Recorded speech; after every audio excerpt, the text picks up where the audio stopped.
abatuuze b'Eggonzi ne bakwata abantu basatu abateebereza okubeera ababbi b'ente ne bakuba n'okubatema ne babatta. Bakkirira emmotoka kabanga gyali akozesa ne bagikumako omuliro yonna n'esaanawo. Babbi ente wali wa Namwandu Sentuuya ente 2 ne baziteeka ku tawuneesi kati ne tubakwatira ekikonge wali Kizikibi ne tubakwatiddewo ne tubakomyawo wano.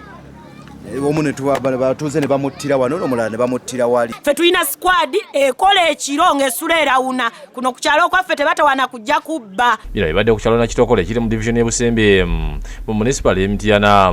Abatuuze bagamba nti okutuuka ku kino baludde nga beemulugunya ku bubbi bw'ebisolo naye nga ku luno babakutte lubona. Kujjako kuliko omu bali bwe babagizeemu bwezadde babakuba ne balaajana ne bagambako nti tulina atuleetako waddeko omuvubuka wano bamuyita Faluuku badde bamugazaako erinnya lya Fala era yibadde bakamukwata bati abasipatro wejjidde ne bamukola ki ne bamutwala. Ababbi abatubba si bava wala naye abavubuka abatayagala kukola ku bitundu byaffe be baleeta obubbi mu kitundu kino. Bano babasanze n'ente 3 enzibe ng'ebbiri badde bamaze okuzibaaga nga batikanya matenga endala tebanagibaaga. Motoka ebadde kwesibwa ababbi ebadde na BR 621 nga abatuuze bagyokeza neggwawo. Motoka eyokiddwa naye ejjiddwawo netwalibwa ku poliisi.